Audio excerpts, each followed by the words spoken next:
Panorama group, जो सोचता है वो करता है। नमस्कार, भारत लाइव देख रहे हैं आप। एनडीए गठबंधन के उम्मीदवारी तय होने के बाद अब नजर है महागठबंधन की तरफ। महागठबंधन में आरजेडी अपने उम्मीदवारों की लिस्ट तैयार कर रहा है।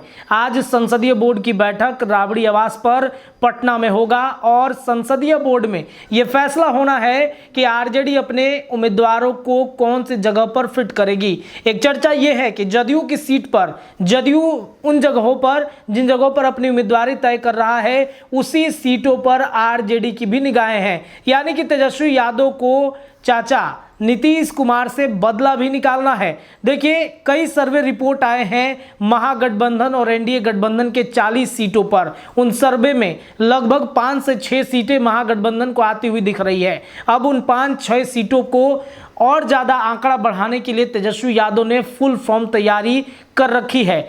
बिहार में एनडीए गठबंधन में अभी तक जदयू की उम्मीदवारी तय हुई है। भारतीय जनता पार्टी आज देर शाम तक अपने उम्मीदवारों की लिस्ट सार्वजनिक करेगी। वही रही बात हम की या फिर जो उपेंद्र कुशवाहा की मोर्चा है आरएलएम, ये अपने अपने उम्मीदवारों को सेट करने में लगी है। उपेंद्र कुशवाहा की नाराजगी की वजह से विनोद तावड़े कल उनसे मुलाकात करने गए थे। तो चर्चा ये है कि जदयू की कुछ सीटों पर उनके प्रत्याशियों को मौका दिया जाएगा। बहरहाल ये बातें एनडीए गठबंधन की है, लेकिन महागठबंधन भी पूरी तैयारी में उतर चुका है।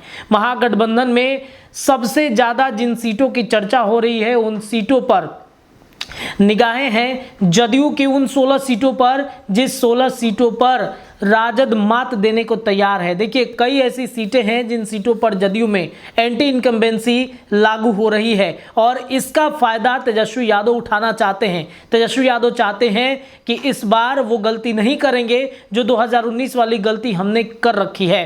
तेजस्वी यादव भी फुल फॉर्म में हैं। वो इस बार 40 लोकसभा सीटों पर भी दावेदारी कर रहे हैं, लेकिन चिंता कांग्रेस की भी है। कांग्रेस क्या करेगा? क्या कांग्रेस वो सीटें मांगने को तैयार है? हालांकि बिहार में भले ही कांग्रेस गठबंधन में हो, लेकिन लालू प्रसाद यादव की ही मर्जी यहाँ पर चलती है।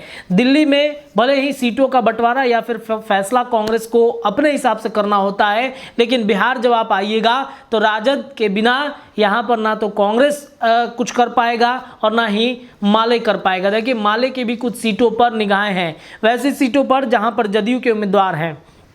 माले की सीट अगर चर्चा करें तो सिवान और साथ ही साथ कुछ ऐसी सीटें हैं, उन सीटों पर उनकी निगाहें हैं, लेकिन सबसे ज़्यादा सिवान सीट पर माले की निगाहें हैं। तो क्या सिवान में आरजेडी अपने उम्मीदवार नहीं उतारेगी, माले के लिए सीट खाली करेगी? क्योंकि माले के ही प्रतिद्वंदी के रूप में जदयू के एक प्रत्याशी के नाम की चर्चा हो रही है, वो है रमेश सिंह कुशवाहा। वो भी माले के पूर्व विधायक रह चुके हैं जीरादेई से। तो उनको टक्कर देने के लिए माले को खड़ा किया जा सकता है सिवान में महागठबंधन की ओर से। लेकिन अब देखिए, महागठबंधन भी धीरे धीरे मजबूत हो रहा है। पशुपति पारस के साथ आज हो सकता है कि गठबंधन पर बातें सामने आ जाए, सार्वजनिक हो जाए। लेकिन अब देखिए, महागठबंधन में पप्पू यादव का भी आना लगभग तय हो चुका है। पप्पू यादव की एंट्री हो गई। कल देर रात तक उन्होंने लालू प्रसाद यादव और तेजस्वी यादव से मुलाकात की है और आज दिल्ली निकल गए हैं। तो ये अब चर्चा शुरू हो गई है। तो चाचा जो हैं वो अपने भतीजे के लिए भी तैयारी कर रहे हैं। भतीजा भी चाचा को मात देने की तैयारी में है। तो देखते हैं आज क्या उम्मीदवारी तय करता है महागठबंधन और राजद। फिलहाल इस खबर में इतना ही। जुड़े रहिए भारत लाइव के साथ, तमाम अपडेट लगातार आपको मिलेंगे। धन्यवाद। पनोरमा ग्रुप, जो सोचता है वो करता है। अगर ये वीडियो पसंद आई और वह बिहार के राजनीति और बिहारियत से सरोकार रखेनी तो सब्सक्राइब बटन दबा के चैनल के सब्सक्राइब कर ली। ओजे एगो घंटी बा, ओकरा बटन दबा देला से कुल सटीक और मारक खबर रुआ मुफ्त में मिल जाई। अगर रुआ पत्रकारिता के हमनी के नया प्रयोग में सहयोग कर चाहतानी तो ज्वाइन बटन दबा दी।